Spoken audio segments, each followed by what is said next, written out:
Ok, alors bonjour et bonsoir donc pour à chacun d'entre vous. Mon nom est Sylvain Bélanger, donc il me fait plaisir donc de vous présenter la conférence Voyage à travers les chakras pour développer l'intuition. Alors, cette conférence-là, finalement, elle va être, j'ai pensé à la faire parce que justement, je vais donner une journée d'enseignement sur le sujet et j'avais envie donc de vous présenter ce que j'ai développé ici, la spirale évolutive, qui est un ouvrage.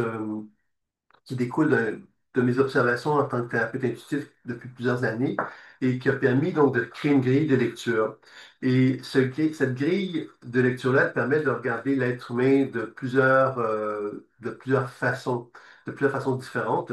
Et j'avais envie aujourd'hui de présenter de quelle façon que les chakras pouvaient aussi nous permettre de développer notre pratique intuitive et de quelle façon qu'on pouvait favoriser ça. Donc, on va regarder chacun chacun des chakras et d'essayer de voir de quelle façon qu'ils peuvent développer leur intuition. Puis après ça, je vais faire des présentations un petit peu euh, de pour chacun d'entre vous concernant donc les chakras et le chakra dominant qui vous habite et de quelle façon qu'on peut voir de quelle façon ça pourrait vous aider à développer votre intuition.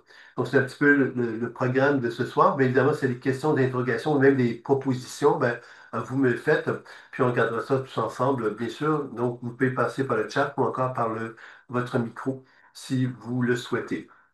Donc, moi, quand j'ai développé la spirale évolutive, c'était bon, basé sur les sept chakras. Alors, finalement, j'ai eu comme une vision à un moment donné qui m'a fait comprendre que j'avais euh, cette vision-là était très forte, était très inspirante, puis elle me mettait en évidence justement que les chakras étaient en relation avec les familles d'âmes, des familles d'âmes que chacun d'entre nous, nous sommes en étroite relation. Et donc, je vais vous les présenter très sommairement, ces familles d'âmes-là, pour qu'on puisse les regarder ensemble. Donc, si on regarde le chakra racine, par exemple, qui est le premier chakra, ben, dans cette inspiration-là, moi, j'avais constater que le chakra racine est en relation avec la famille d'âmes des bâtisseurs. Ça veut dire quoi la famille d'âmes des bâtisseurs? Ça veut donc dire que chacun d'entre nous, nous sommes en étroite relation avec une énergie assez dense, un rayon cosmique, pourrait-on dire, assez dense, qui nous met en contact avec notre capacité à reconnaître le monde terrestre. C'est-à-dire que quand on est sur Terre, on découvre effectivement que le monde est fait de matière, et ce monde fait de matière ben, nous amène à découvrir que en tant qu'être humain, on a une certaine curiosité à découvrir ce monde de matière, donc d'apprendre à connaître les règles, les lois de ce monde terrestre dans lequel on se trouve. Et ça nous amène donc à apprivoiser cette énergie du bâtiment qui est donc reliée au chakra racine et qui va nous amener à développer une habileté intuitive parce que le bâtiment, même s'il est en relation avec le monde terrestre, il est en relation avec le vivant. Il est en relation avec les arbres, il est en relation avec les pierres, il est en relation avec l'eau, il est en relation avec tous les éléments de la nature. Et comme c'est quelqu'un qui reconnaît quelque part l'intelligence de la nature, l'intelligence de la vie sur Terre, ben, il va s'intéresser évidemment à la sensibilité, par la sensibilité qu'il a, il va s'intéresser justement à se connecter avec le vivant, avec le vibratoire qui anime la vie. Donc, c'est quelqu'un, par exemple, qui va faire de la radiesthésie, pour donner un exemple, parce que la radiesthésie, qu'est-ce que c'est? C'est un outil terrestre qui nous permet de faire vibrer dans notre corps ce qu'on peut, le vivant qui est autour de soi. Donc ça, c'est quelque chose qui va vraiment euh, être assez fréquent chez le bâtisseur, c'est qu'il va être à l'aise de développer son habileté intuitive en utilisant donc des moyens plus physiques. Et ça peut être l'antenne de l'échelle, ça peut être la radiesthésie, ça peut être également comment on les appelle, les Oui, antennes. alors. Oh putain, il n'est pas connecté, mon truc. Ah. Bon, écoutez, on va couper le son, je pense, de quelqu'un ici. Voilà. Donc, excusez-moi pour les sons. Évidemment, soyez conscient que quand vous êtes là, mais évidemment que le son peut être ouvert, donc ça serait bien attentif à ça pour éviter qu'on soit dérangé pour la suite. Donc, la famille d'âme des bâtisseurs, c'est donc quelqu'un qui est très en relation avec le monde de la matière. Puis lui, quand il va développer son habileté intuitive, ça va être vraiment à travers donc justement son corps, son mode de sensibilité, c'est son corps. Donc, c'est pour ça que la radiesthésie, l'antenne de l'échelle, des choses comme ça, vont être naturellement ces moyens de développer son habileté intuitive. Ensuite, il y a le communicateur qui est donc le deuxième chakra. Et lorsqu'on est sur Terre, bien évidemment, on est tous confrontés à devoir accueillir l'homme et la femme que l'on est. Et ça, évidemment, c'est pas gagné. C'est-à-dire qu'on est sur Terre, puis on ne nous a pas consciemment, en tout cas, demandé à venir sur Terre, puis on n'est pas, on n'a pas choisi les qualités et les défauts qu'on pouvait avoir en tant qu'être humain.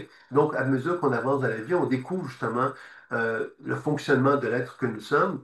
Et à travers ce fonctionnement-là, bien évidemment, on va chercher, à travers le communicateur, à développer ce qu'on appelle l'authenticité. C'est-à-dire que l'énergie associée au chakra sacré, au communicateur, c'est vraiment cette volonté que l'on a d'être vrai avec soi-même et d'être vrai avec les autres. Et cet acte de vérité-là fait qu'on est capable donc de se relier à soi et de se relier aux autres, ce qui va entraîner une voie intuitive à développer de l'hypersensibilité. C'est-à-dire qu'on c'est très à la mode actuellement, on entend beaucoup parler de gens qui sont hypersensibles.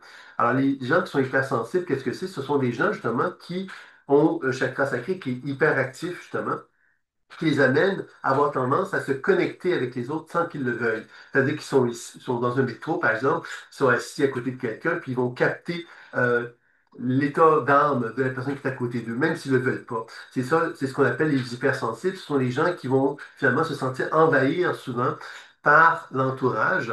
Et par même, par exemple, on rentre dans un lieu, par exemple une église, et on va capter donc des énergies, les énergies du lieu. On va vraiment devenir très poreux à ce niveau-là. Donc, ça va finalement entraîner donc un inconfort. Souvent, c'est chez ces gens-là parce qu'ils ont l'impression qu'ils sont constamment envahis par le monde, par l'extérieur, le monde environnant dans lequel ils se retrouvent. On va souvent les appeler des éponges, ces gens-là, évidemment, parce qu'ils captent tout. Puis évidemment, dans un sens, on va parler d'éponge, mais on peut également parler de gens qui sont intrusifs. C'est-à-dire que dans le cas où le chakra sacré est hyperactif, on peut donc développer cette hypersensibilité-là. On peut donc capter beaucoup de choses. On peut devenir une éponge, mais on peut également développer une forme de, tu sais, des gens qui vont, par exemple, être intrusifs. Ce sont des gens qui vont capter des choses des gens, puis ils vont commencer à, tu sais, par exemple, je sais pas, moi, quelqu'un m'arrête dans la rue, puis me dit qu'il sent quelque chose de moi on perçoit quelque chose, la tristesse qui est en moi, par exemple, ça peut être effectivement quelque chose qui peut être plus intrusif. Et on va retrouver ça également chez le communicateur.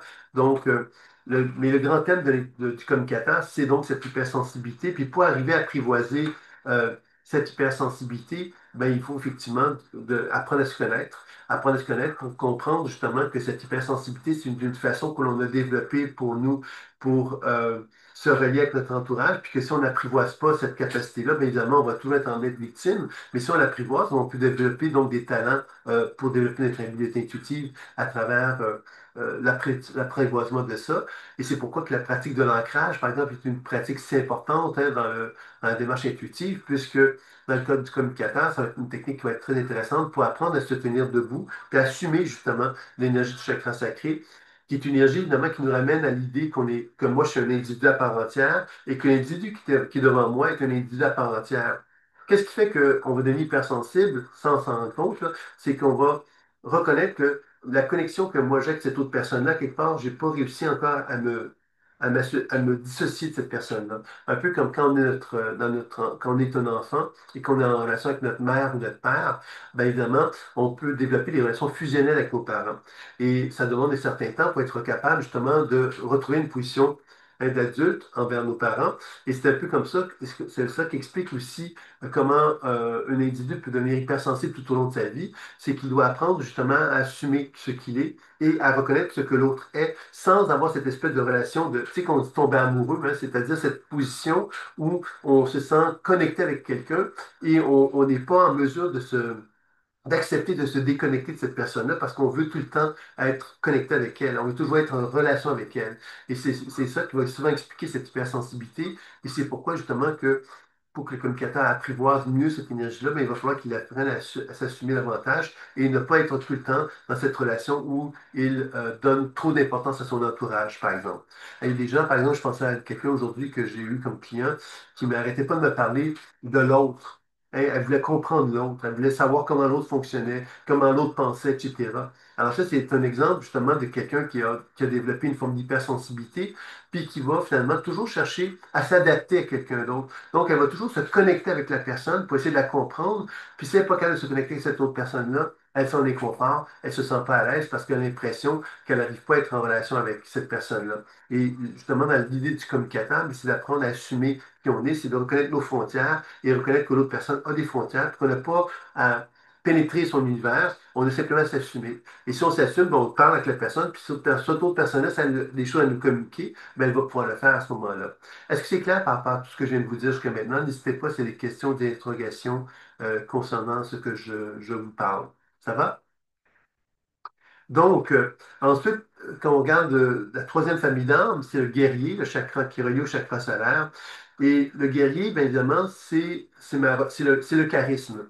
Et quand on dit, par exemple, que quelqu'un est rayonnant, quelqu'un est lumineux, on voit une personne arriver dans une pièce, puis on la sent quelque part dégager quelque chose de puissant, de rayonnant, de lumineux, c'est parce que cette personne-là, justement, elle assume son chakra solaire. Elle a du charisme, elle rayonne. On voit quelque part que c'est quelqu'un qui dégage quelque chose de particulier.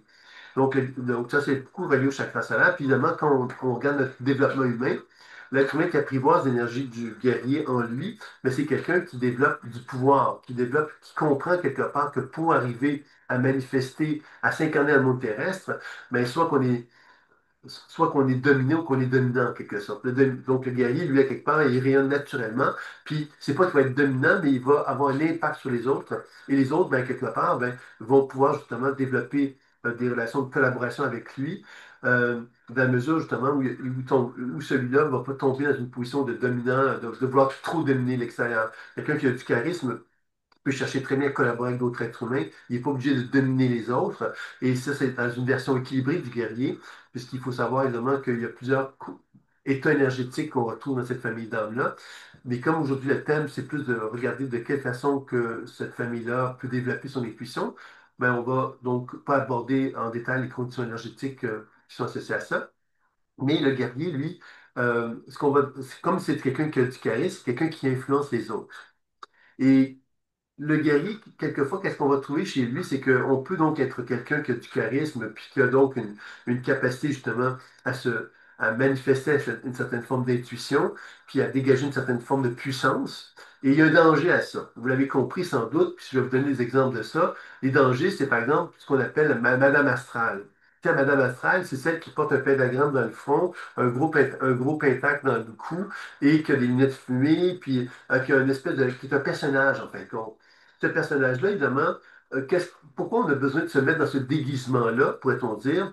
C'est parce qu'à quelque part, on est dans une position où on veut montrer à tous qu'on est spécial et qu'on a des talents et qu'on a des pouvoirs psychiques, etc. Donc, je veux pas faire une caricature trop grossière de ça, mais, mais je pense que vous avez déjà vu des gens qui ont cette volonté, quelque part, de faire valoir leur pouvoir par leur apparence. C'est-à-dire qu'ils veulent faire comprendre à tout le monde qu'ils sont spéciaux et qu'ils ont des talents particuliers parce que justement, ils ont une allure particulière. Et dans ce sens-là, évidemment, le guerrier, quand on développe notre intuition, on a du charisme, donc on influence les gens, mais sauf que des fois, quand on tombe dans les excès, on va avoir besoin de tenter justement d'imposer ces talents-là ou de faire comprendre aux gens qu'on a vraiment des grands talents et on va mettre beaucoup d'emphase sur le personnage que l'on est. Parce qu'on veut influencer notre entourage d'une façon souvent exagéré. Et c'est là qu'on va voir donc ces genres de position quelque part des individus qui va se manifester avec beaucoup d'intensité. Autre façon que le guerrier va manifester cette forme de pouvoir, c'est lorsqu'il fait des techniques énergétiques ou des choses comme ça, mais avec beaucoup de gestes, beaucoup de tentatives à quelque part d'imposer à quelque part, d'influencer par l'expression de ce qu'il est, par la façon qu'il manifeste les choses. Alors, par exemple, on va retrouver chez certains médiums des façons de faire qui sont très imposantes, c'est-à-dire elles font forte impression. Alors souvent, ce sont des gens qui vont, chez les guerriers, souvent c'est comme ça qu'ils vont vouloir manifester leur intuition en dégageant beaucoup d'énergie, en faisant valoir quelque part qu'ils sont talentueux parce que justement ils font beaucoup de bruit, ils mettent beaucoup d'emphase justement sur ce qu'ils vont montrer à tous. Et c'est de cette façon qu'ils vont procéder. Ils peuvent être d'excellents intuitifs, hein, je ne dis pas ça, c'est juste que leur façon de manifester, elle est plus spectaculaire que, par exemple, le communicateur ou le bâtisseur, justement, jusqu'à maintenant, ce qu'on avait vu jusqu'à maintenant. Ensuite, vous avez la quatrième famille d'âme qui est reliée au chakra du cœur, qui est donc le serviteur, qui lui, le chakra du cœur, c'est vraiment le chakra qui est associé à la maturité. Parce que dans l'hiérarchie des chakras, si on regarde le chakra racine, le chakra sacré, le chakra solaire, donc les bâtisseurs comme Kata, guerriers, des énergies que l'individu que nous sommes tous, hein, on apprivoise pour devenir un adulte. Et quand on arrive au chakra du cœur, dans la tradition chamanique, on va dire que le chakra du cœur correspond à la maturité de l'adulte qui a atteint un certain degré de, il a appris à s'aimer, en fin de compte. Et dans cet amour de lui-même, ben, il y a une volonté de servir l'humanité.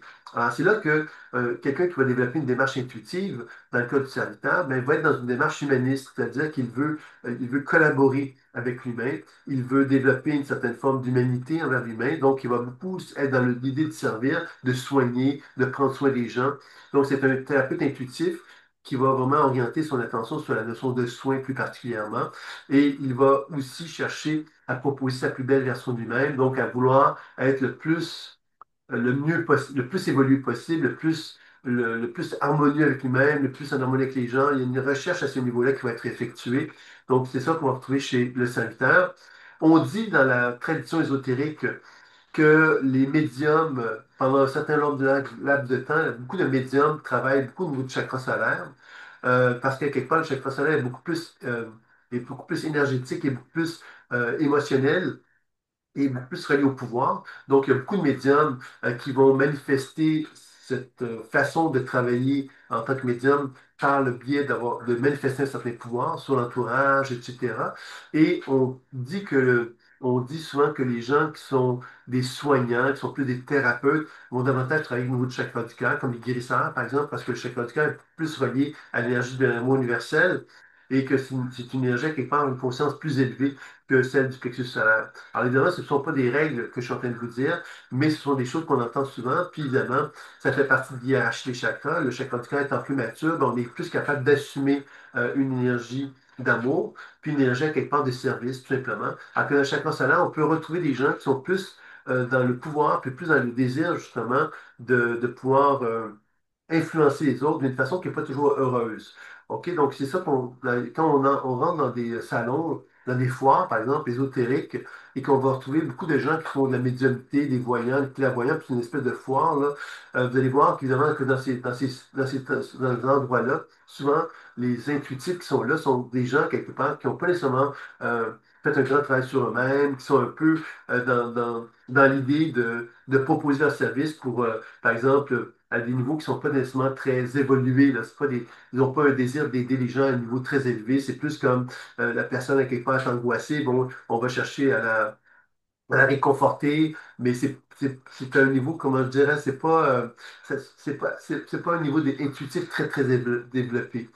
En même temps, je ne voudrais pas paraître présomptueux quand je dis ça, mais quand on participe à des grandes foires, malheureusement, j'ai déjà participé à une foire à Paris qui était donc beaucoup, qui était orientée sur les médiums, les clairvoyants, toutes sortes de choses comme ça.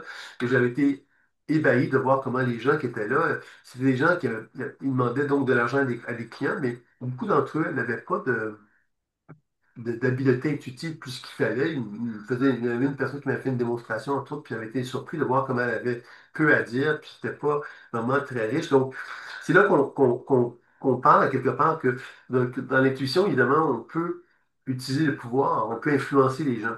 Et c'est un peu dans ce sens-là que le guéri, c'est ça qu'on va retrouver malheureusement, des gens qui ont des niveaux intuitifs plus ou moins élevés, puis qui vont rassurer les gens à des niveaux à quelque part qui vont on ne va pas être en mesure de les aider parce qu'on n'a pas l'habilité à le faire. Et le secteur, ben, lui, va être plus dans un processus de vouloir aider les gens à un niveau plus élevé. On pourrait dire ça comme ceci. Alors, donc, je suis pas en train de dire que les médiums, etc., sont tous dans le même bateau quand je dis ça, c'est simplement que dans la vibration du guerrier, il y a vraiment quelque chose de cet ordre-là, de cette volonté d'avoir du pouvoir, de développer un pouvoir sur les autres et que c'est pas toujours fait avec un niveau très élevé. Alors que le serviteur, ben, lui, va être plus dans une relation humaniste, etc., en général. Le créateur, lui, finalement, c'est le cinquième chakra. Là, on touche les chakras supérieurs. Donc, des chakras supérieurs, ça veut donc dire que ce sont des gens qui sont plus connectés vers le ciel. Alors, les gens qui sont plus connectés vers le ciel sont normalement plus intuitifs, puisqu'ils sont plus connectés avec une forme d'intelligence universelle. Donc, ils sont plus aptes à se relier à de l'inconnu et moins donc à du connu. OK? Parce que les quatre premiers chakras sont davantage connectés avec l'énergie tellurique de la Terre. Donc, sont plus, en général, connectés justement avec leur corps, avec leur chair, avec leur connu de ce qu'ils connaissent d'eux-mêmes. Donc, leur démarche intuitive va être peut-être moins inspirée que les chakras supérieurs. Est-ce pas pour rien qu'on parle que les sept chakras ont toujours été reconnus comme étant des sept étapes initiatiques de l'être humain et que les chakras supérieurs ont toujours été perçus comme étant mieux que les chakras inférieurs? C'est parce qu'ils ont l'opportunité de nous relier à une force plus vaste. Ce qui ne veut pas dire que les quatre premiers chakras ne sont pas intéressants, au contraire, ils sont fondamentaux, mais les chakras supérieurs vont nous créer un réseau d'informations plus vaste. Donc, le créateur ben, représente ça, c'est-à-dire que lorsqu'on se connecte avec le créateur, qu'est-ce qu'on découvre de celui-là? C'est qu'on est connecté justement avec un influx d'intelligence qui nous met en contact avec une inventivité. C'est-à-dire que moi, je regarde la vie et je regarde que la vie et je suis inondé d'inspiration créatrice qui me permet de regarder la vie telle qu'elle est, de me dire de quelle façon qu'elle peut être mieux. Et c'est ça un peu l'être intuitif, l'être créateur, c'est celui qui est capable de concevoir que parce qu'il regarde le monde terrestre, il voit donc des améliorations possibles. Donc, c'est quelqu'un qui va être un inventeur, c'est quelqu'un qui va avoir plein de projets créatifs parce qu'il va vouloir justement amener des transformations dans le monde qui vont être évolutives. Et c'est quelqu'un qui va être réformateur, c'est-à-dire qu'il va vouloir réformer les choses pour les améliorer. Alors, le créateur, c'est quelqu'un qui a une personnalité assez forte parce que justement, il a confiance à ses inspirations intuitives. Et comme il a confiance à ses inspirations intuitives, c'est souvent quelqu'un d'individualiste parce que justement, il va croire en lui. Donc, il va croire en ses capacités, en ses puissances, en ses forces, puis il va se donner la permission justement d'aller au bout de ces compétences-là, de ces forces-là. Donc, c'est ça un peu qu'on va retrouver chez le créateur. Puis évidemment, dans un contexte intuitif, ben, vous l'avez compris, c'est quelqu'un qui peut donc justement être en mesure d'être un excellent conseiller pour les gens ou ça peut être quelqu'un qui peut les amener à prendre conscience des ressources qu'une personne peut avoir parce que justement, comme il est créateur, ben, il est capable de voir une personne, de voir les problèmes que la personne a et de lui présenter justement les diverses options, les diverses solutions qui lui permettraient de s'améliorer dans sa vie. Donc, c'est comme ça qu'on va retrouver donc le créateur. Et puis, si on regarde maintenant le philosophe, c'est donc c'est sixième chakra, c'est relié donc au chakra frontal. Euh, et le philosophe, c'est celui qui atteint un certain degré de synchronisation entre les deux hémisphères cérébraux, donc l'intuition, le rationnel et l'intuition. C'est important de comprendre ça parce que souvent, moi, à chaque fois que j'ai un enseignement, les gens me disent qu'est-ce qu'on fait avec notre mental? Comme si notre mental était quelque chose qui était un problème, puis il fallait l'éliminer pour que l'intuition puisse prendre forme. Et c'est pas tout à fait le cas. Moi, je crois au contraire que l'intuition doit être soutenue par le mental et vice-versa. Et que quand on a compris ça, ben, on peut développer notre habileté intuitive parce qu'on n'est pas en conflit avec notre mental à ce moment-là. On fait en sorte que les deux énergies vont collaborer ensemble et c'est ça la synchronisation des hémisphères, c'est-à-dire que les deux aspects, l'aspect intuitif et l'aspect euh, raison, vont collaborer ensemble. Ce qui veut donc dire que quand j'ai des intuitions, mon mental va me servir pour être capable de comprendre justement ces intuitions-là, puis leur donner justement un sens de plus en plus logique et d'être capable donc de les articuler pour expliquer à quelqu'un les intuitions que l'on a. Donc c'est là que ça devient quand même très intéressant à mettre en évidence cet aspect-là. Alors évidemment, le philosophe, c'est quelqu'un qui est dans la hiérarchie des chakras, qui est le chakra frontal, qui est donc le sixième chakra. Et c'est certain que c'est ce qu'on appelle le sage. Pourquoi? Parce que, évidemment, c'est quelqu'un qui est en mesure de comprendre la sagesse humaine, qui est en mesure de comprendre l'humain d'une façon globale. Ça veut dire quoi? Ça veut donc dire qu'il est capable, lui, de se relier à quelqu'un, puis de comprendre l'entièreté de l'être humain qui se trouve devant Sans lui. l'écouter, lui. Pourquoi? Excusez-moi, là, il y a des gens qui parlent. Si vous voulez faire attention à votre son, je vais fermer ça ici. Donc, le philosophe, donc, c'est quelqu'un qui va être capable donc de lire chez les autres êtres humains parce qu'il va avoir donc une certaine sagesse à comprendre comment fonctionne l'être humain. C'est quelqu'un qui a de réflexion aussi, c'est quelqu'un qui analyse en profondeur les choses. Donc, c'est même des gens qui vont souvent écrire des livres qui vont être en mesure donc de philosopher sur la vie parce qu'ils vont comprendre le sens de la vie profonde. Donc, c'est des gens qui vont avoir besoin donc d'enseigner possiblement aussi. Donc, il y a beaucoup de choses à transmettre chez le philosophe. Et c'est quelqu'un qui va donc développer un sens de la vie. Donc, il va avoir une philosophie de la vie qui va être en mesure aussi d'expliquer aux gens, etc., etc. Et dans ce sens intuitif-là, mais évidemment, vous l'avez compris, c'est quelqu'un qui va pouvoir tant être un intervenant, qui va donc pouvoir conseiller les gens d'une façon importante au niveau intuitif, mais qui va être également aussi capable d'enseigner également, puis même d'écrire, donc d'écrire des philosophies de vie qui vont être en mesure donc d'influencer la collectivité humaine. Parce que le philosophe, souvent, va être en mesure d'influencer la collectivité humaine parce que justement, il y a comme une espèce de compréhension qui est importante chez lui. Et cette compréhension-là, ben, il va avoir envie de la transmettre auprès de son entourage. Alors, évidemment, quand on regarde le philosophe, on pourrait dire que c'est une démarche très importante de pouvoir développer le philosophe, mais il faut savoir que ce philosophe-là, pour qu'il soit bien intégré, il faut être attentif, évidemment, au fait qu'on puisse tomber dans des excès. Les excès, par exemple, c'est quand on dit, par exemple, quelqu'un qui est perché. Quelqu'un qui est perché, c'est quelqu'un justement qui a développé beaucoup l'intuition, mais qui a peut-être perdu la connexion avec le mental. Donc, il a perdu effectivement la connexion avec la raison. Donc, on devient très, très intuitif, mais intuitif dans le sens qu'on est plus connecté avec le monde terrestre. Donc, on n'est plus en mesure de communiquer adéquatement nos intuitions, par exemple, à des gens, à monsieur, madame, tout le monde, parce que justement, on est trop dans un univers intuitif qui est plus accessible finalement. Donc, ça, c'est un des pièges qu'on peut rencontrer chez le philosophe.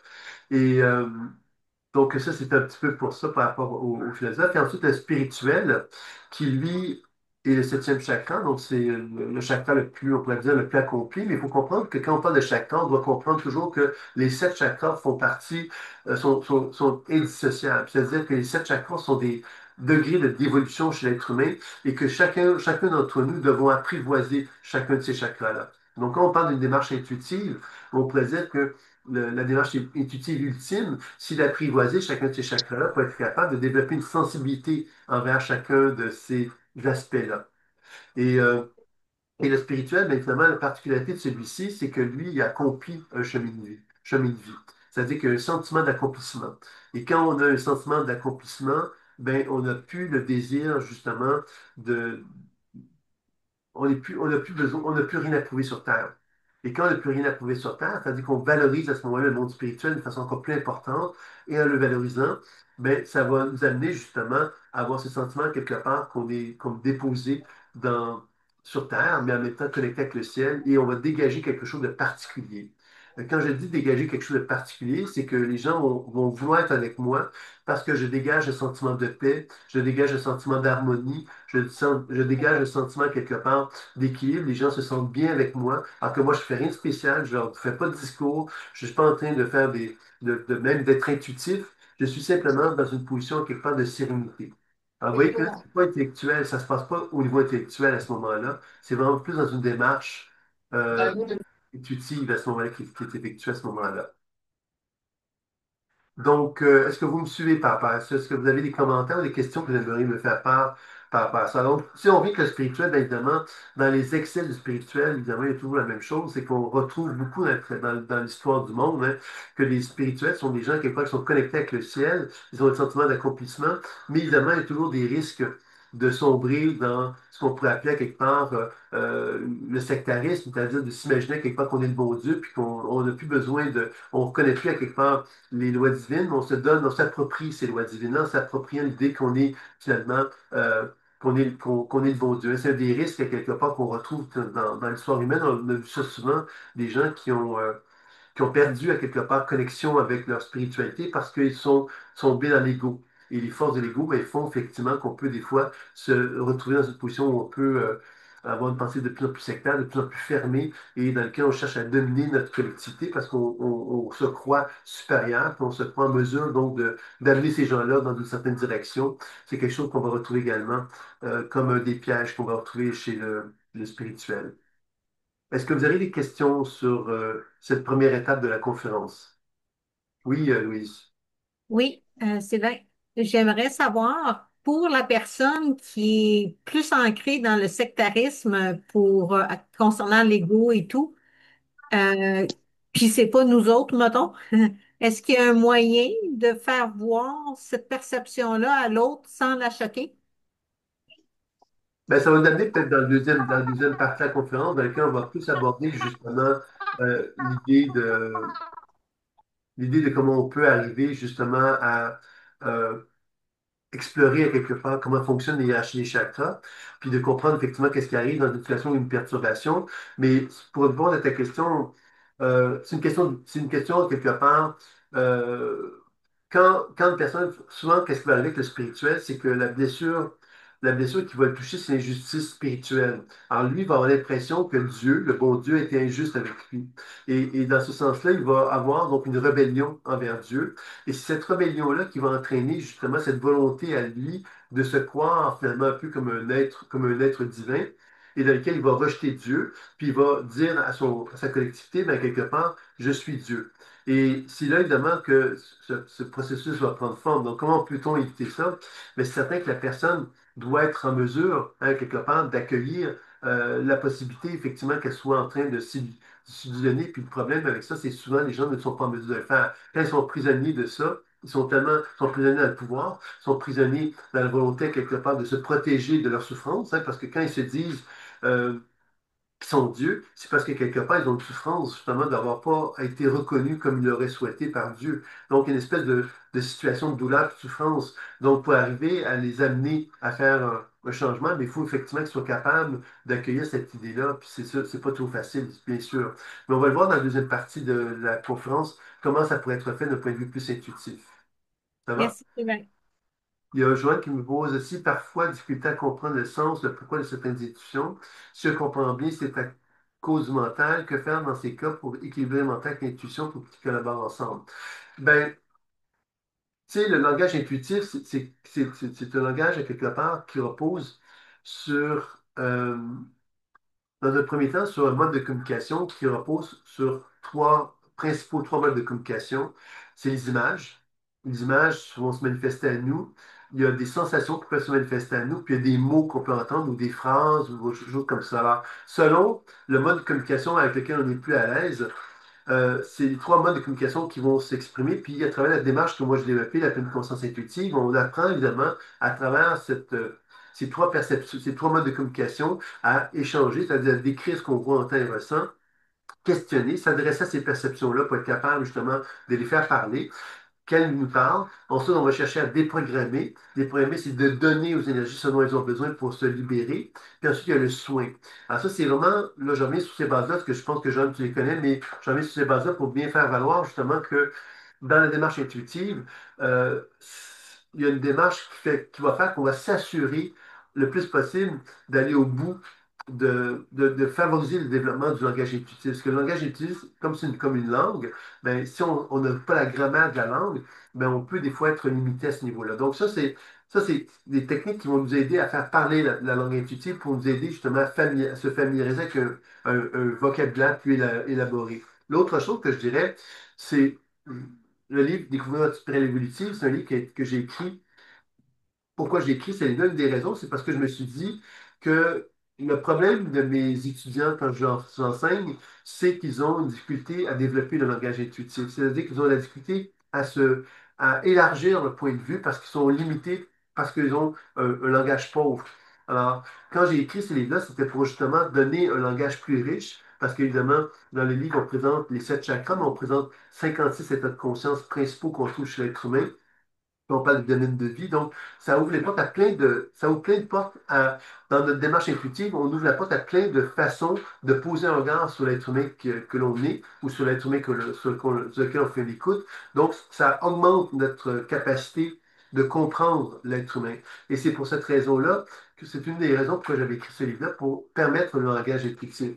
Il y a aussi le fameux jeu de cartes qui est basé sur la spirale évolutive, qui a été conçu aussi dans l'idée de rendre plus ludique le développement de l'intuition, parce que le jeu de cartes, bien évidemment, peut nous aider à stimuler nos perceptions, parce que si on dit visuel, auditif, sensitif, je fais référence évidemment à des perceptions imaginaires qu'on capte à l'intérieur de soi, dans notre corps, alors qu'un jeu de cartes, bien évidemment, quelque chose de terrestre, c'est quelque chose de physique. Chaque carte a une réalité terrestre, donc elle peut nous aider justement à stimuler encore une fois nos perceptions visuelles, auditives, sensitives, et ça peut être une façon de les stimuler. Puis en plus, si avec le jeu de cartes, on comprend la logique du livre Découverte spirale évolutive, bien évidemment, ça enrichit le langage intuitif. Donc ça, ce sont toutes des façons d'augmenter, je dirais, la bibliothèque intuitive. Maintenant, je remets ta question, Joanne, je ne t'ai pas oublié. C'était un peu comme faire un tour d'horizon sur qu'est-ce qui peut permettre donc de développer la bibliothèque. Alors évidemment, les difficultés, euh, c'est pas toujours le mental, il y a toujours quelque part euh, quand on veut développer notre intuition, tout ce que je viens de vous dire sont des éléments fondamentaux. Puis, quand on fait un travail sur soi intuitif, une des principales difficultés qu'on va rencontrer quand on le fait sur soi, c'est nos propres limites. Alors, nos propres limites, c'est à quelque part nos propres croyances, etc. C'est pour ça que dans l'enseignement aussi que je propose, il y a énormément de façons différentes de faire l'intuition. Pourquoi? Parce que c'est important de se sortir de nos pantoufles, de nos zones de confort. Alors, la spiritualité, elle permet un peu ça, le jeu de cartes, puis il y a plein de techniques qui sont enseignées dans l'enseignement qui ont pour objectif de nous sortir justement de ces pantoufles-là, c'est-à-dire des habitudes qu'on développe. Alors moi, je t'inviterais, Joanne, justement, à observer ce que tu as développé comme habitude, puis à explorer d'autres avenues. Parce que c'est les autres avenues qui vont nous sortir justement de cette position-là. Le mental n'est pas contre toi. Tu vois, je pense qu'il faut vraiment que tu comprennes que le mental est avec toi et que quand on n'a pas eu de bonne perception intuitive, qu'est-ce qu'on peut faire? C'est qu'on peut prendre un journal intime, on peut relater ce qu'on a vécu comme expérience intuitive et se permettre simplement de laisser notre mental, par exemple, nous parler. Comme si notre mental disait, il était une fois, puis on laisse le mental continuer. Comme ça, quelque part, même si pendant la session intuitive, on n'a pas eu d'informations intuitives claires, on peut prendre le temps de simplement se laisser guider par il était une fois, puis on se raconte une histoire autour de ce qu'on a eu comme perception intuitive qu'on n'a pas compris. Ça peut être une façon d'explorer les choses. Ça peut être le dessin. On peut faire du dessin également. Ça peut être une façon, encore là, d'appréhender notre perception intuitive d'une façon différente. Il y a beaucoup de façons d'explorer, puis je pense que ça peut être intéressant de se permettre de le faire. Ça peut être, par exemple, de dire, j'ai rien compris de mon intuition, mais tiens, je dansais sur le thème de ce que j'ai... par exemple, je sais pas si c'était le thème, c'était la tristesse, mais j'ai pas compris la tristesse, qu'est-ce qu'elle voulait me dire, mais tiens, je vais danser, je vais prendre le temps de danser la tristesse, puis après ça, je vois qu'est-ce qui se passe. Tu vois, il y a plein de façons pour se sortir de l'impasse, mais c'est sortir des sentiers battus. C'est se donner la permission d'explorer des avenues qu'on n'avait peut-être pas envisagées. Je sais pas si ça répond à ta question, Joanne.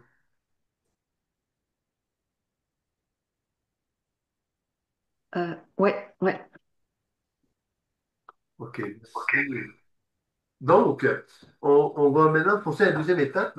Comme je disais, bon, pour ceux qui connaissent un peu la spiritualité, c'est un système, bon, il y a 7 familles d'âmes, il y a 8 conditions énergétiques, bon, il y a 56 principaux états de conscience. Ah, évidemment, si on voulait aborder ça, ben, ce serait un peu plus lourd, ça demanderait un peu plus d'informations, puis je me disais que c'était peut-être plus intéressant d'aller dans la dimension plus pratique des choses, en sachant, bon, évidemment, que chacun d'entre nous, on a tous un bâtisseur, un communicateur, un guerrier, un serviteur, un créateur, un philosophe, un spirituel en soi. Et puis, évidemment, l'idée de l'outil, c'est d'apprendre justement à comprendre de quelle façon que nos chakras, les dominants, les chakras qui sont dominants en soi, peuvent nous influencer. Et c'est ça un petit peu que j'avais envie de proposer comme première étape, d'identifier peut-être chez une personne ici dans la salle un chakra dominant qui serait un peu comme parce qu'on est tous à quelque part un développement humain en tant qu'être humain, on a 7 chakras et on a tous un chakra dominant qui va servir souvent à appréhender la réalité d'une façon dominante. C'est-à-dire que si, je sais pas, moi, je suis quelqu'un qui est dans le service, ben, ça va être le serviteur qui va être le dominant. C'est-à-dire que naturellement, c'est ça qui va m'amener à m'exprimer. Alors et évidemment, donc, identifier par l'intuition, ça peut être intéressant pour pouvoir justement envisager la chose.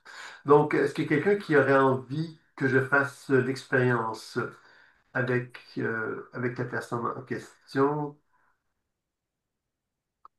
Il y a donc, il y avait Isabelle qui m'avait fait demande en premier lieu. Donc, Isabelle, tu es là? Oui, je suis là. OK.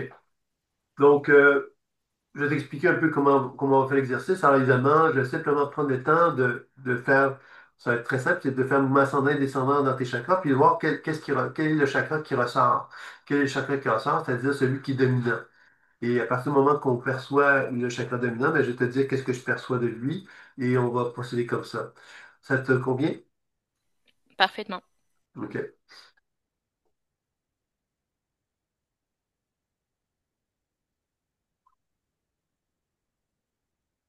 Toi, ce que je sens de toi, Isabelle, comme chakra dominant, quand je dis chakra dominant, ça ne veut pas dire qu'il est le plus fort, hein, ça peut des fois même être le plus faible. OK, mais il est dominant, dans le sens que c'est là qu'il se passe quelque chose. Toi, c'est un peu dans ce sens-là que je te présente.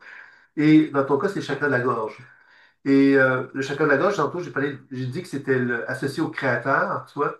Et dans ton cas, euh, ce que je pourrais dire, c'est que le chakra de la gorge est comme une absence de créativité, dans le sens qu'on a peur de communiquer, on a peur de dévoiler qui on est. Alors, quand on a peur de dévoiler qui on est, ben, on se met pas dans une position de créativité. On se met même dans une position un petit peu de cachotterie, hein. On ne va pas se dévoiler, on ne va pas exprimer qui on est, on ne va pas exprimer quelque part la sagesse ou même l'intelligence qu'on peut avoir ou la créativité qu'on peut avoir, parce qu'on ne veut pas justement déplacer de là, on ne veut pas se sentir inconfortable parce que les gens pourraient mal nous regarder ou mal nous percevoir. C'est ça un petit peu que je sens de ça dans un premier temps. Qu'est-ce que tu en penses, toi, de ça, Isabelle? Oui, tout à fait. Et j'y travaille en ce moment parce que ça coïncide parfaitement avec la lecture de ma carte astrale en astrologie karmique. Donc, j'ai une blessure au niveau de l'expression.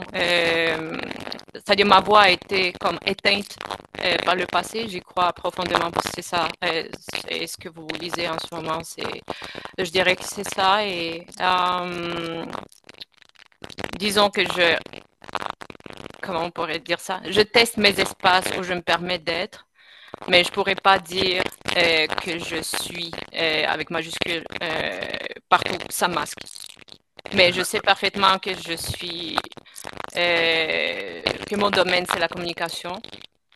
Et c'est ça. Je cherche mon espace, mon safe place, mon container Ouais, sécuritaire. puis moi, ce que je te dirais, c'est que si tu émancipes cette région-là du chakra de la gorge, parce que quand on cherche à. Parce qu'en fin de compte, dans la pratique intuitive, comment on fait, c'est que là, le constat, c'est que ton chakra de la gorge est comme un peu hypoactif. On va dire ça comme ça. Et là, on pourrait dire, s'arrêter là, se dire, bon, hypoactif, pauvre toi, etc. Mais l'idée de la pratique de la pleine conscience intuitive, c'est de chercher justement, dans l'immédiat, à changer la condition. Pourquoi la changer la condition immédiatement? Parce que ça va nous donner d'autres informations dans l'immédiat. Et quand on cherche à faire ça chez toi, on voit quelque part qu'il y a en toi une individualité forte et une volonté de t'individualiser fortement et d'être original. Original dans le sens de faire les choses à ta façon, pas à ta manière. Donc, c'est certain que quand on est comme ça, c'est pas facile à vivre parce que on arrive sur Terre puis on veut être différent. Puis on veut faire nos choses à notre façon, à notre manière. Donc, on est constamment confronté à accueillir donc ce que l'humanité peut nous transmettre, mais tout le temps avec cette espèce de prisme où on se dit, OK, je vais le prendre, puis je vais le faire de ma façon, pas de ma manière. Tu vois, il y a quelque chose là-dedans c'est douloureux à quelque part de devoir faire ça parce qu'on a toujours l'impression un petit peu d'être à l'extérieur, tu vois. Puis en même temps, c'est ça que je sens que tu as besoin de faire pour te réaliser en fin de compte comme personne. Je sais pas comment tu vois ça, ce que je viens de te dire. Oui, tout à fait. Je dirais aussi le dilemme, en guillemets, ou plutôt le défi, c'est l'authenticité là-dedans. Est-ce que c'est justement de choisir avec cette conscience, cette pleine conscience, euh, le, les personnes à qui on s'adresse, c'est-à-dire choisir son public selon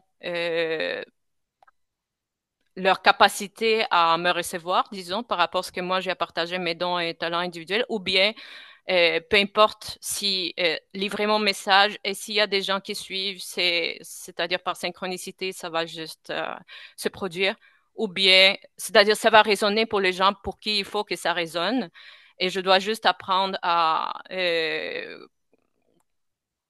recevoir, peu importe la réaction, c'est-à-dire livrer quand même mon message. Donc, je dirais que c'est ça mon défi en ce moment. Soit y aller un peu par le confort et la validation un peu. Je sais que ça a des aspects négatifs, mais c'est quand même en même temps, ça alimente la confiance en soi quand même, d'être dans un groupe où c'est bien reçu ou bien aller par-dessus cette barrière et quand même livrer le message, quand même oser d'être original et m'affirmer assertive, mais en prenant le risque que ce soit pas de perdre des gens littéralement peut-être et ou que ce soit critiqué ou jugé. Donc je dirais que c'est plus ça en ce moment le questionnement par rapport à l'authenticité. Donc qu'est-ce qui est le plus authentique C'est pour ça. moi? Donc, Moi, ce que je te dirais par rapport à l'énergie que je sens de toi, par rapport à ça, c'est que l'authenticité, finalement, elle passe par quoi? Mais elle passe par l'authenticité. Et l'authenticité, elle passe par qui? Elle passe par toi. Donc, être authentique avec toi-même, c'est pas être authentique avec les autres, toi. Et que les autres puissent penser ce qu'ils veulent, c'est pas ça quelque part qui est l'enjeu, toi. Quand on cherche à être authentique avec soi-même et qu'on sait quelque part qu'on va faire quelque chose de différent et qui va contester, parce que il y a une forme de contestation dans ta façon de faire, parce que tu fais les choses à ta façon, pas à ta manière. Donc, inévitablement, toute ta démarche à toi, c'est de t'individualiser au point que tu sois capable de faire face à ce que l'extérieur pourrait, tu sais, l'extérieur pourrait t'applaudir, mais pourrait aussi te juger. Mais à quelque part, je pense que la démarche que tu es en train de faire, c'est d'apprendre à te libérer de cette, de cette présence extérieure, de te libérer de ce regard extérieur-là, quelque part. Ce qui ne veut pas dire que tu vas pouvoir faire les choses d'une façon complètement désintéressée par rapport aux autres. Tu vas le faire avec intérêt, mais tu vas avoir trouvé en dedans de toi une foi que je pourrais presque dire inébranlable. Tu vois, puis c'est cette foi-là qui n'est pas inébranlable, qui a pris un certain temps avant que tu la trouves. Ça, je pense qu'il y a fait que tu as dû faire un certain cheminement pour arriver où est-ce que tu en es aujourd'hui. C'est ça un petit peu, je te dirais, par rapport à ça. Oui, je suis dans ce processus d'individuation, mais je vois sans l'exposition, disons, de cette vérité-là, c'est comme si j'étais un peu en consensus avec moi-même, c'est-à-dire c'est quand même une zone de confort d'être bien avec soi, et je pense que je le suis, mais c'est comme si, rendu là où je suis, l'étape de m'exposer était inévitable. J'ai l'impression qu'il y a justement, c'était en fait un travail assez important d'accepter différentes parties de moi qui étaient plus, qui étaient moins bien accueillies par mon, disons, je sais, mon juge interne. Et qui le sont plus maintenant, mais je peux plus me permettre de juste rester dans mon coin et juste être bien avec moi-même quand je suis juste avec moi-même. Parce que pour moi, en ce moment, ça, c'est une zone de confort, même si avant, peut-être que ça l'était pas, quand mon juge était trop sévère. Mais maintenant que j'embrasse, disons, ces différentes parties de moi, je me sens absolument prête et je me sens dans l'urgence de m'exposer Ouais, pour le meilleur ou pour le pire, j'ai l'impression. ouais, puis je te dirais que t'exposer, évidemment, comme tu l'as dit très bien tantôt, c'est que quand on est intelligent, on est tous intelligents, on a tous une volonté, quelque part, de ne pas se retrouver dans une position de danger. C'est-à-dire que si moi j'ai envie de communiquer quelque chose que je sens comme étant vrai, je ne vais pas le faire avec des gens qui vont me juger ou qui vont m'empêcher d'être avec moi. Tu comprends? C'est comme quelque chose qu'on va faire, je vais le faire avec des gens qui ont une certaine réceptivité. Donc c'est là que tu as une certaine comment dire, une attention que tu dois manifester pour le faire adéquatement avec les bonnes personnes. Tu comprends? Oui, oui, je comprends. Ok, je te Absolument. remercie, Isabelle. Merci, Sylvain. Juste un petit mot, j'ai essayé de vous contacter en privé, mais je pense que c'est peut-être important pour l'heure de la conférence. Et pour l'invitation que j'ai reçue, c'était votre invitation personnelle, c'était 1 heure et demie, Québec. Et sur le site, c'était d'inscription, disons, officielle, la plateforme, c'était 2 PM. Donc, juste pour être sûr pour Ah, moi-même, j'aime pas ça être en retard en général, mais aussi, comme pour les participants aussi, je pense que ça pourrait être ouais, bon de savoir. parce que j'ai constaté, c'est pas, c'est ça, il y a eu une erreur parce que finalement, moi, j'ai vu que, c'est ça, il y a des heures, je constate qu'il y a des erreurs, les heures ont été confondues. C'est pas bien grave, je suis désolé pour ceux qui ont, donc, je suis désolé pour ceux qui sont arrivés, parce que j'ai vu qu'il y a des gens qui sont arrivés un peu plus tard, mais effectivement, il y a un trouble d'horaire. Alors, on va régler ça pour la prochaine fois parce que je pense que c'était noté 19h30 à certains endroits puis à 20h à d'autres endroits. Donc, c'est ça qui m'a un peu confondu, moi, de mon côté, qui a fait que je crois que c'était 19h30. Mais désolé. OK. Ok, parfait, merci beaucoup. Oui. Donc, l'autre élément, l'autre aspect que j'avais envie d'explorer avec vous, c'est que dans les chakras, quelque part, qu'est-ce qui, on peut donc regarder le chakra dominant, comme on vient de le faire, mais on peut également aussi explorer, prendre des. C'est un peu comme si on pénétrait dans l'univers d'une autre personne et qu'on constatait que dans cette personne-là, il y avait plein d'états de conscience qui l'animaient.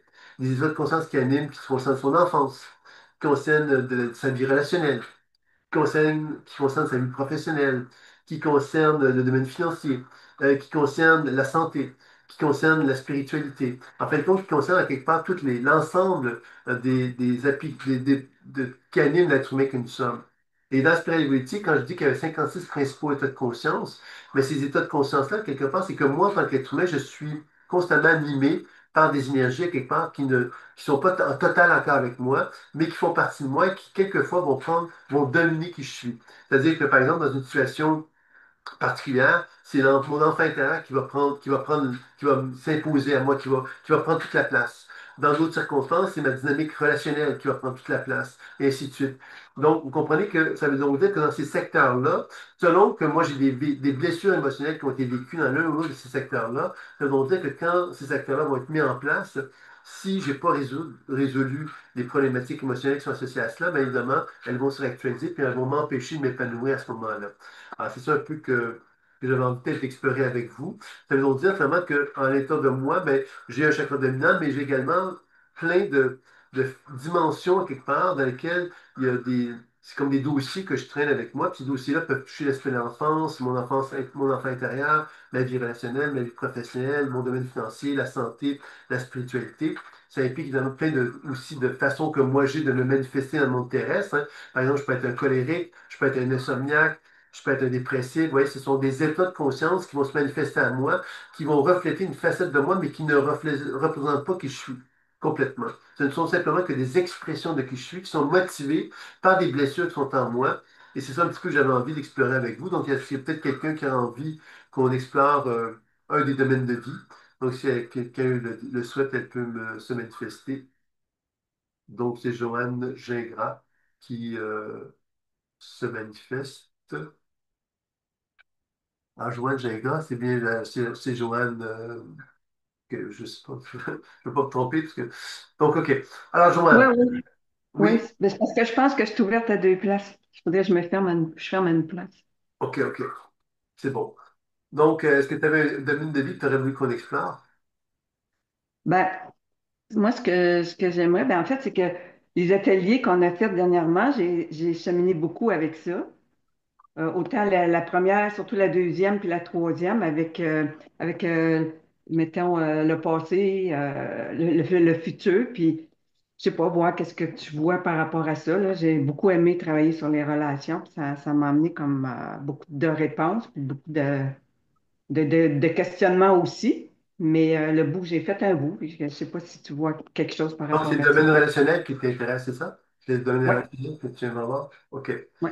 Donc, on va aller voir un petit peu le domaine relationnel chez toi. Puis on va aller voir le chakra dominant. On va leur faire un petit peu la même démarche, hein, pour mettre en évidence que, encore là, dans chacun de ces domaines de vie-là, il peut y avoir un chakra dominant qui est différent. C'est ça qui est intéressant aussi, c'est qu'il permet d'arriver à mieux comprendre, mieux cerner chacun de nous, en fin de compte. C'est ça qui est intéressant. Donc, je vais regarder au niveau de la vie relationnelle pour Joanne.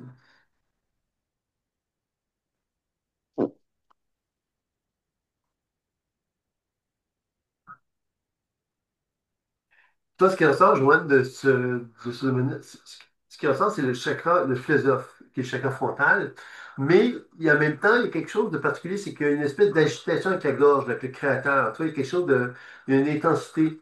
Puis tu sens comme beaucoup de chaleur, comme de la rougeur même, tu vois, qui est associée à ça. Euh,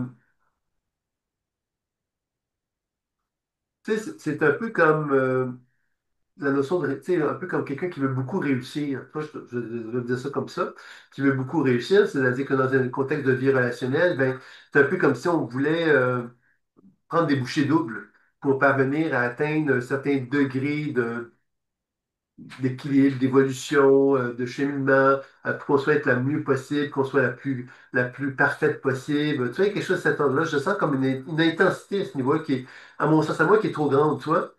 Le chakra frontal est le chakra dominant.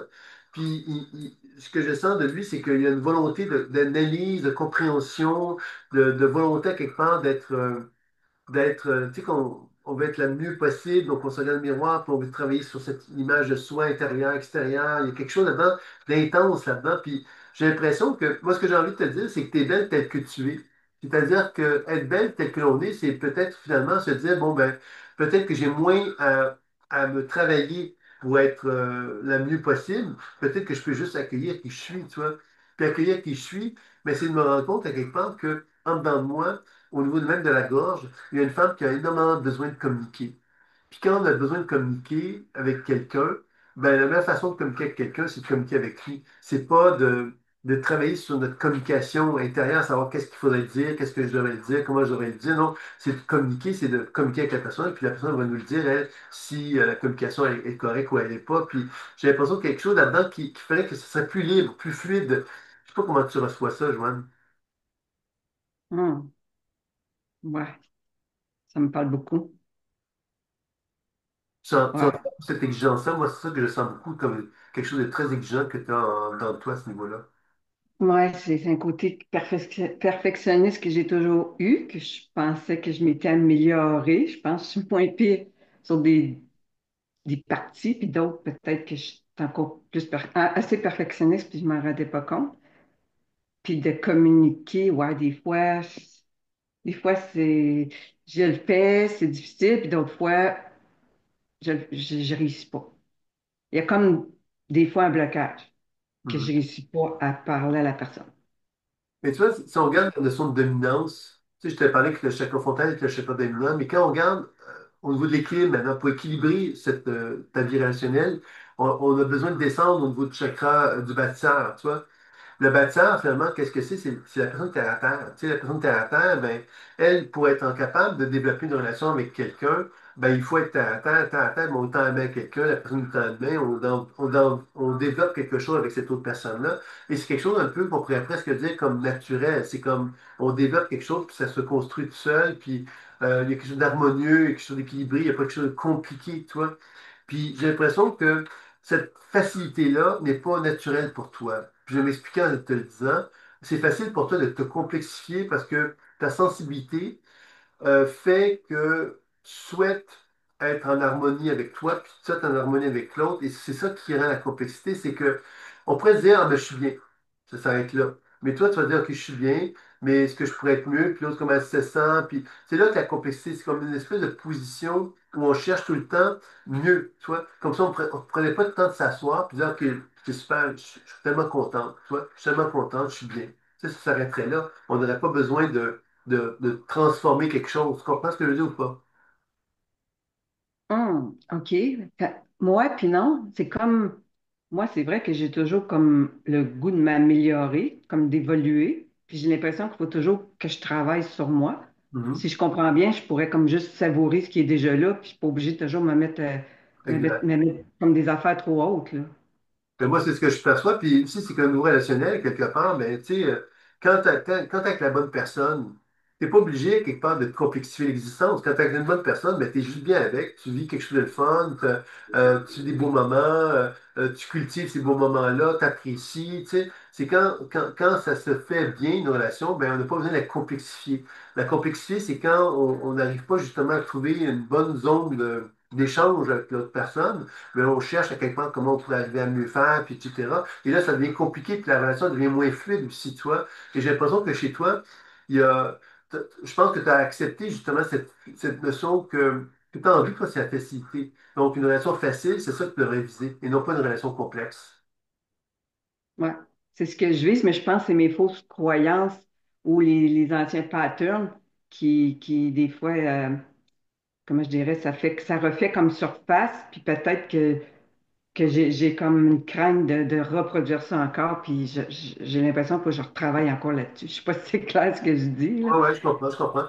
Mais en fin de compte, c'est qu'on regarde quoi l'énergie quand elle circule mieux dans ton corps par rapport à cette domaine relationnel. Moi, ce que je vois, c'est comme une petite fille qui retrouve tu sais, la fameuse glissade d'eau, tu vois. Elle glisse dans l'eau, puis elle tombe dans l'eau, puis elle a du fun parce que justement, elle n'est pas dans une position de contrôle. Elle vit quelque chose, puis c'est agréable. C'est un peu comme sentir l'eau sur la peau. Tu te dis, ah mon Dieu, c'est donc agréable de l'eau sur la peau. Elle n'est pas en train de philosopher ou de chercher des problèmes, tu vois. Elle cherche juste à expérimenter dans son corps qu'il y a un bien-être.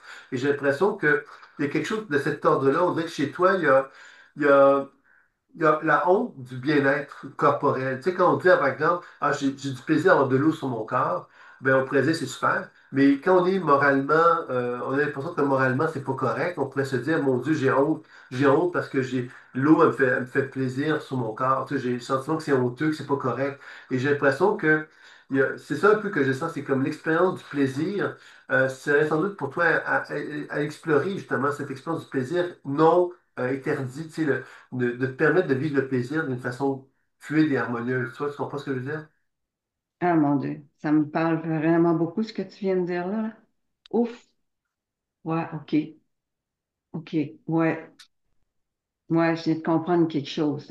Ouais, ouais, je sais pas comment l'exprimer là, mais ça vient me chercher beaucoup. En tout cas, moi, je t'inviterais, si tu veux poursuivre, de travailler justement sur cette femme-là, quelque part, qui a juste envie d'avoir du plaisir. Toi, donc, si tu as envie de te permettre de vivre ce plaisir-là, de l'explorer, que ce soit par l'intuition, mais que ce soit aussi dans la vie de tous les jours, d'apprendre vraiment à te donner cette permission-là d'expérimenter le plaisir, je pense que c'est une belle façon.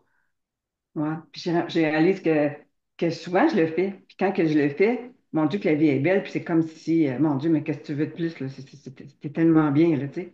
Puis pourquoi que j'ai cette tendance à toujours revenir à ça? C'est là qu'il y a comme quelque chose pour moi qui est déséquilibré. Parce que je sais comment que je suis quand je suis capable de faire ça. J'adore ça. Même que des fois, on me trouve trop excessive parce que je suis vraiment intense, là, dans ma joie ou dans peu importe, là, Mhm. quand je me laisse être qui je suis. Puis je sais pas pourquoi que je revis. Tu comprends que Ouais. j'y vais pas. Tu comprends? C'est là que j'ai un, je sais pas, j'aime pas dire le mot manque, là. Il y a un manque d'équilibre de quelque chose c'est ça, c'est Mais tu ça, sais, j'ai la le mot. question fondamentale, c'est de quelle façon, comment pourrais-tu envisager une relation dans laquelle le plaisir sera au rendez-vous? Tu vois, quand je dis le plaisir au rendez-vous, je m'arrête là, c'est-à-dire que ce serait le plaisir, point. La relation serait du plaisir, point. Il n'y a pas d'autre chose, là. C'est juste du plaisir. Alors, j'ai l'impression que cette position-là, quelque part, qu'est-ce qu'elle alimenterait en toi? Ce serait de dire, mais oui, mais je m'ennuierais d'être tout le temps dans le plaisir. Alors, c'est fait curieux parce que le plaisir devrait t'apporter de la joie, d'apporter de l'épanouissement, etc. Mais peut-être qu'il y a une intensité dans le bonheur, dans le plaisir, qui fait quelque part qu'à un moment donné, on a besoin d'autre chose. Et qu'est-ce qu'on a besoin? Mais c'est peut-être effectivement de passer par d'autres phases dans lesquelles on retrouve justement euh, tu sais, c'est comme d'autres phases, comme la phase de la réclusion. J'ai envie de me retrouver tout seul. Par exemple, dans le contexte où on est en couple, j'ai envie de me retrouver tout seul. Des fois, ben, j'ai envie de me retrouver avec quelqu'un, de vivre le plaisir. Puis, ça, c'est quelque chose de naturel. C'est comme des mouvements. Puis ces mouvements-là, quelque part, on n'a pas on n'a pas à se sentir mal par rapport à ça. C'est comme un processus des phases normales, je dirais, de la vie. Tu comprends? Ouais, ouais, ouais, c'est ça. Je pense que c'est un peu comme le mélange de mes anciennes relations versus la relation future que je veux, qui des fois, on dirait des peurs entrent là-dedans, puis que je mélange les choses peut-être aussi, là. Peut-être c'est comme, genre une forme d'équilibre à trouver mieux là-dedans, un meilleur équilibre. Je sais D'accord, pas ouais. si ça fait du sens, là. Oui, oui, ça a du sens. Oui, oui, oui. Est-ce qu'on s'arrêterait là ou tu aurais d'autres choses que tu aurais voulu qu'on explore un petit peu plus par rapport à ça? Non, non, mais non, c'est bien. Merci beaucoup. Merci à toi, merci à toi. Puis, bon, évidemment, il y a d'autres domaines de vie. Il y en a un autre que je voulais aborder, c'est que dans la spiritualité, on a cherché aussi à mettre en exemple les mémoires d'autres vies, parce que tant qu'à faire un voyage dans le monde inférieur, ben, les mémoires d'autres vies, c'est des archétypes aussi. C'est donc, moi, en tant qu'être humain, ben, je suis en relation avec toi, ben, je suis en relation avec tous ces domaines de vie-là qui m'habitent, mais je suis en interrelation aussi avec l'histoire de l'humanité. L'histoire de l'humanité, mais c'est les mémoires d'autres vies que je traîne avec moi. Puis évidemment, les archétypes hein, qui peuvent apparaître aussi comme étant des guides, etc. Donc c'est un autre volet également qui peut être aussi associé donc à l'exploration donc des chakras dominants. Aussi, quelqu'un qui a envie qu'on l'explore, mais on pourrait prendre le temps de Louise, oui, pour les moments d'autre vie. OK. Donc Louise, est-ce que tu as un thème particulier que tu voudrais qu'on regarde? Quel serait, admettons, ce qui pourrait plus débloquer pour être plus moi-même dans la vie présente, dans la majorité des niveaux? Je sais pas si- OK. Bon, on va regarder le chakra dominant pour commencer, qui est en relation avec ça.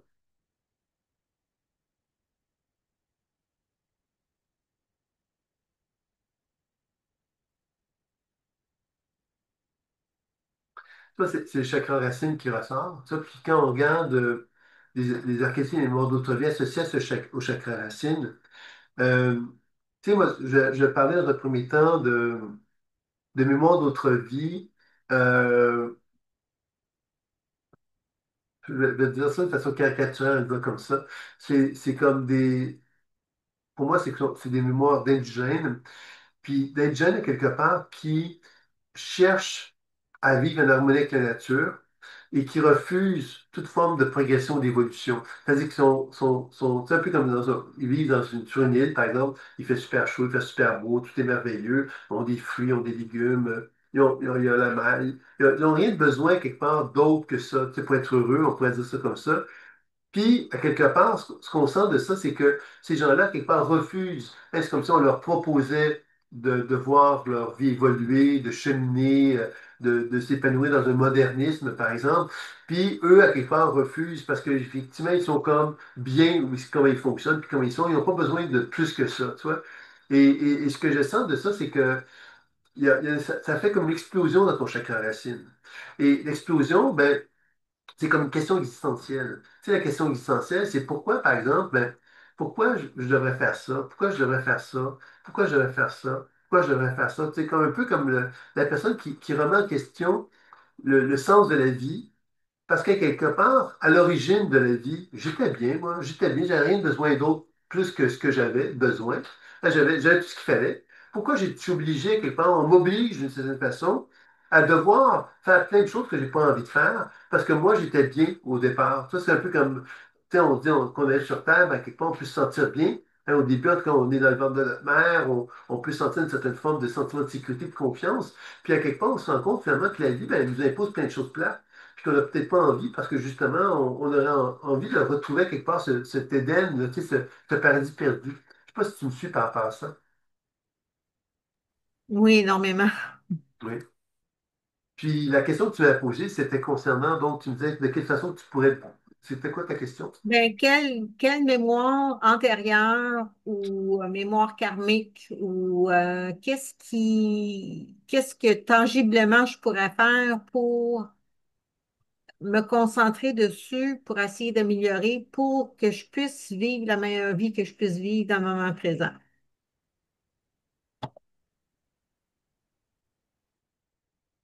Mais tu sais, si on revient avec cette mémoire d'autre vie, en tout cas, moi, quand on cherche à interagir avec elle, ce qu'on voit bien quelque part, c'est que euh, dans, dans ce que je te disais, cette mémoire d'autre vie, elle dit, ben moi j'étais bien, puis j'ai pas besoin de plus que ça, tu vois. Mais en même temps que je te dis ça, j'ai l'impression que cette mémoire d'autre vie-là, elle a refusé plein de choses. Elle a refusé plein de choses parce qu'elle s'est dit, mais moi je suis bien. Oui, je suis bien, mais t'étais bien. Là, t'es plus bien. OK? Donc, en te disant que tu n'as pas besoin de rien d'autre, mais c'est un peu comme si tu fermais la porte à plein d'autres choses que tu pourrais à dire oui, mais que tu dis non. Et c'est là que ça touche la notion de prospérité. Tu sais, la prospérité, c'est que si j'ouvre la porte en reconnaissant, OK, les temps ont changé, j'étais bien, là, je suis pas, j'ai dû m'adapter à la vie, j'ai dû adapter à ce qui se passe dans la vie. Ben, aujourd'hui, je dois peut-être accepter ce qui se passe dans ma vie. Je peux pas rejeter constamment tout ce qui pourrait m'être favorable, tu vois. Et j'ai l'impression que c'est ça un peu qu'on sent de ça, c'est que j'ai l'impression que tu t'es beaucoup privé tu as beaucoup fermé la porte à plein de choses parce que tu t'es dit non, non, moi je suis bien, j'étais bien, j'étais bien, j'étais bien, mais en faisant ça, tu t'es comme isolé, puis tu t'es comme renfermé sur toi-même. Puis j'ai l'impression que justement, l'objectif aujourd'hui dans ta vie, c'est de réouvrir les portes, de remettre de la lumière dans ta maison finalement. Et remettre de la lumière, mais c'est ouvrir les fenêtres, te rendre compte à quelque part qu'à l'extérieur, il y a du soleil, puis il fait beau, puis que tu as envie quelque part de goûter la vie. Donc goûter la vie, c'est jouir de la vie. C'est d'expérimenter la vie dans un contexte où la vie, quelque part, est devenue différente de celle que tu avais connue. Puis c'est ça un peu que je sens de toi à ce niveau-là. Je sais pas ce que tu en penses. Oui, probable. T'as pas la sûre. Mais c'est que oui, j'ai eu à faire un changement dans ma vie. Puis oui, je suis consciente que ça a des côtés bénéfices au niveau prospérité. Mais des fois, je me pose la question, est-ce qu'il y a d'autres moyens d'être prospère? Comme quoi, par exemple? Faire de la PCI, par exemple. Là? De la PCI, la Ah planification oui. intuitive. Ah oui, ben oui, OK. Mais tu sais, moi, ce que je te dirais quelque part, c'est que oui, bien sûr, mais tu sais, je pense que des moments donnés, on ne doit pas chercher de midi à 14 heures quelque chose qui est dans notre face, on va dire ça comme ça.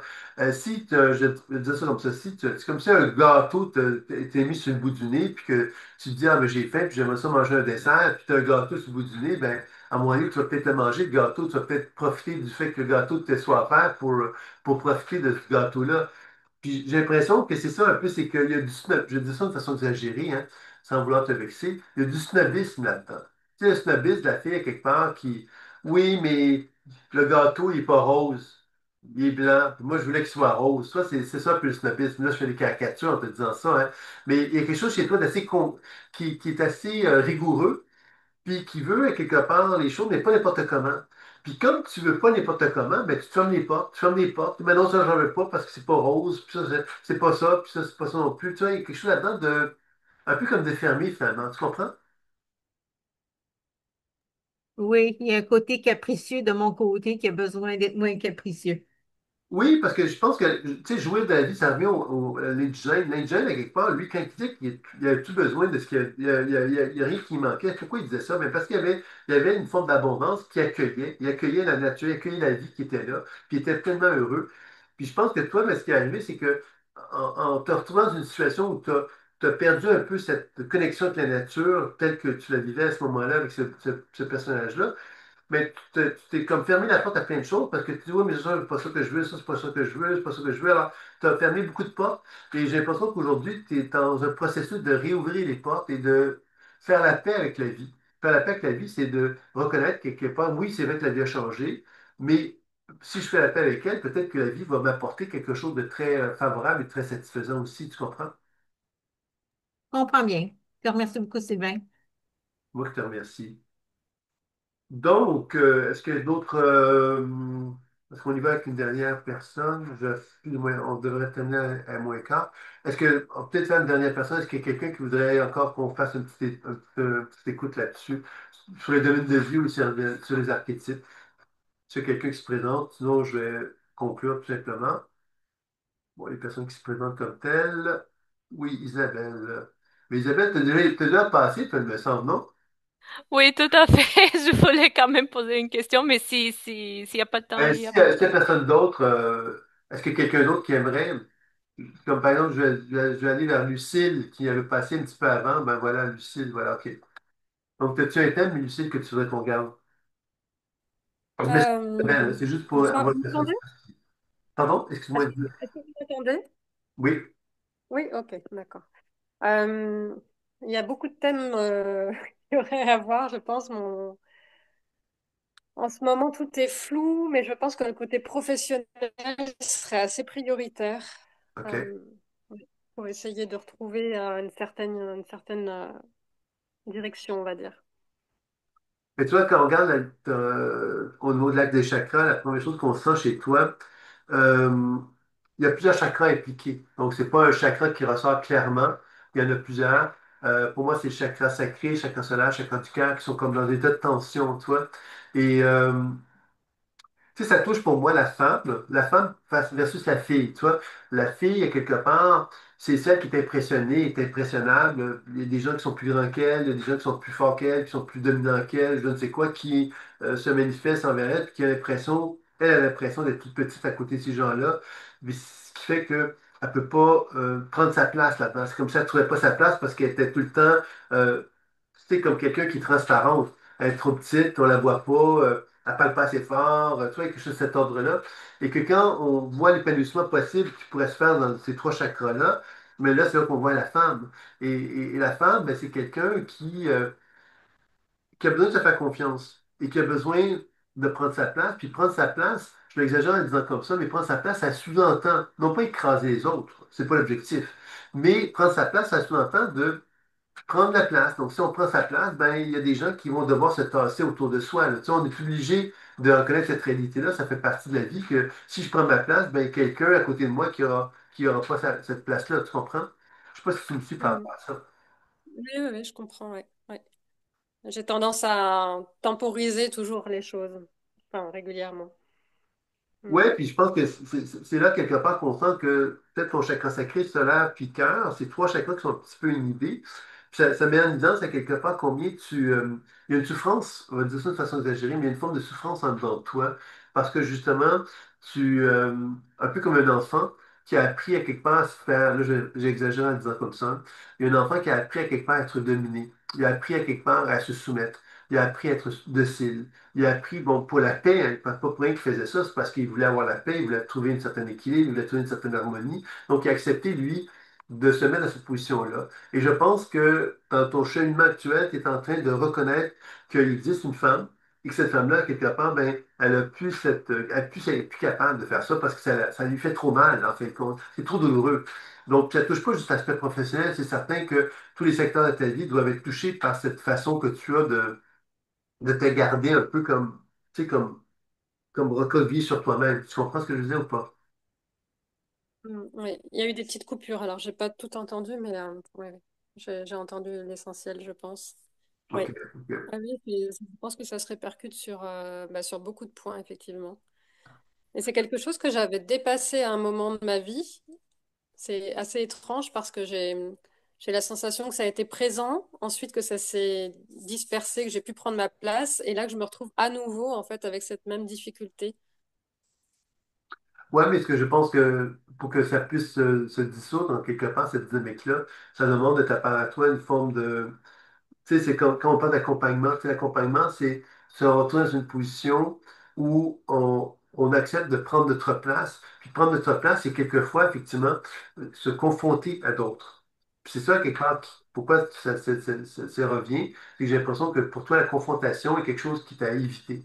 Donc, quand tu peux l'éviter, tout va bien. Mais quand tu es obligé d'y faire face à cette confrontation-là, ben là, tu es obligé de devoir manifester quelque part cette position justement de prendre ta place. Et c'est quelque chose de douloureux pour toi parce que ça touche la femme et la femme n'a pas appris à le faire. Donc je pense que tout le processus dans lequel tu es, c'est vraiment apprendre à te donner cette permission-là maintenant et de te Mm. soutenir dans cette démarche-là, tu vois. C'est certain que dans une pratique intuitive, bien évidemment, ce qu'on chercherait à faire, ce serait de chercher à déprogrammer le plus possible cette énergie-là inhibée pour lui permettre d'émerger en toi puis de prendre plus d'espace pour que justement il y ait cette possibilité de lui donner de plus en plus de place à l'intérieur de toi-même pour qu'il soit capable de t'affirmer plus à ce niveau-là. Mm. Ça D'accord. va? Oui, oui, oui. Mais je te remercie, Lucille. Merci Sylvain. D'accord, donc écoutez, on va donc conclure. J'espère que vous avez apprécié.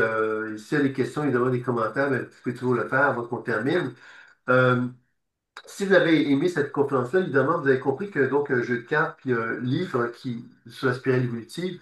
Et il y a donc une journée le 2 novembre à Reims, à Rennes plutôt, voilà, c'est ça.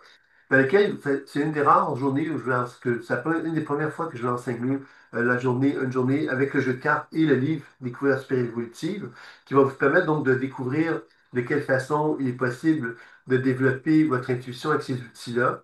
Alors, c'est une journée qui va vous permettre de découvrir ça. Il y a un enseignement en ligne qui est inclus en plus, un enseignement en ligne de plusieurs heures quand même, de plus que 10 heures d'enseignement qui est proposé, parce que l'esprit multi, c'est quelque chose assez dense.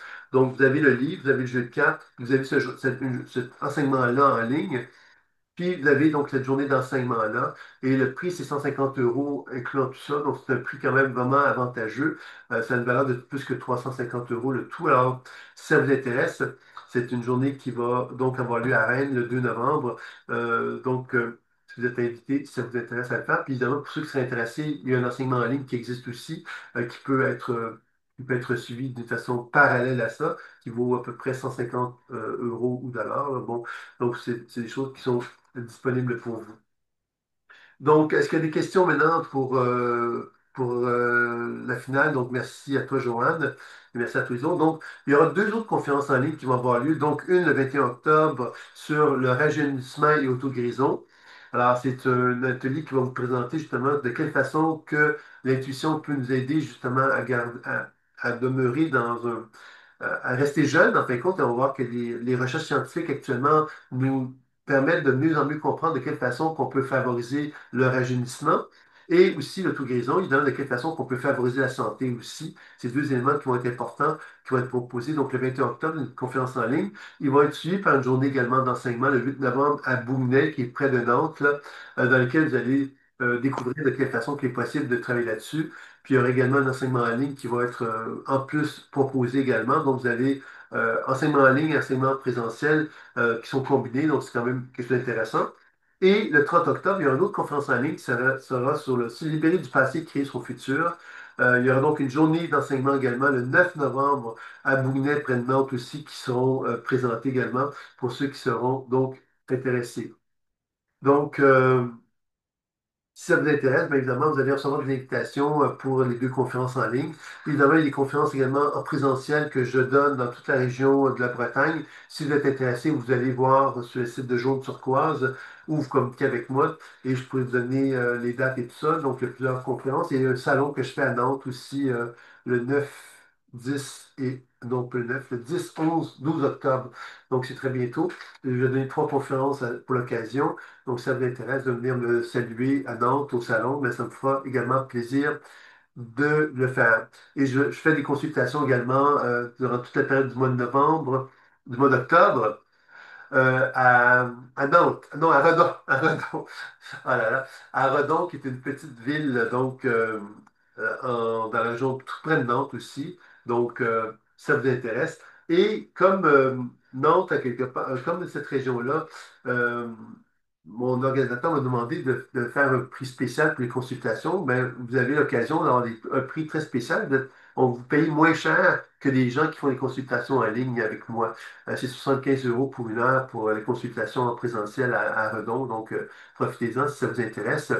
Ça peut être une occasion. Puis également aussi, j'ai aussi un appareil qui s'appelle le Cardium, que j'utilise également dans l'enseignement sur le rajeunissement et l'auto-guérison, mais que j'utiliserai aussi dans les consultations pour ceux qui sont intéressés. Alors, c'est un appareil qui permet de mesurer l'âge biologique, les chakras, les méridiens, les organes du corps humain.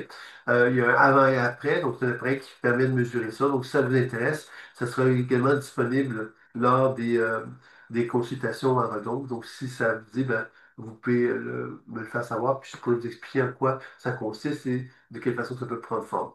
Donc voilà, voilà, mais écoutez, j'espère que vous avez apprécié, que vous avez passé un beau moment avec moi. Moi, j'ai passé un beau moment, donc j'espère que vous avez passé un beau moment avec vous. C'est l'appareil de biorésonance. C'est un appareil de mesure de la biorésonance. C'est un appareil qui permet de mesurer le pouls chinois et le pouls de la cohérence cardiaque au niveau des poignets et qui va ensuite développer une mesure des plusieurs paramètres, le système nerveux, l'alternance sympathique, parasympathique, le cerveau, les ondes cérébrales. Il permet de voir aussi si le cerveau est dans un état de ou surtout son activité. Donc, ça permet de voir les conflits qui sont au niveau du cerveau. Ça permet également de mesurer l'âge biologique. L'âge biologique, c'est que moi, j'ai un âge chronologique. L'âge biologique, c'est ce que je suis en train de vieillir prématurément ou est-ce que je suis en train de rajeunir prématurément. Donc, l'appareil permet de faire cette mesure-là et permet donc de voir aussi au niveau des organes, des organes et puis les chakras le niveau justement énergétique. Donc, on peut voir les faiblesses énergétiques qui sont associées à ça. Et c'est donc un appareil qui permet de faire cette mesure-là. Et j'ai l'appareil également de soins aussi. Donc, les gens peuvent expérimenter un avant et un après s'ils le souhaitent. Donc, voilà. Si vous avez des intérêts, bien, vous pouvez communiquer avec moi à ce sujet-là. Ça me fera plaisir d'y répondre.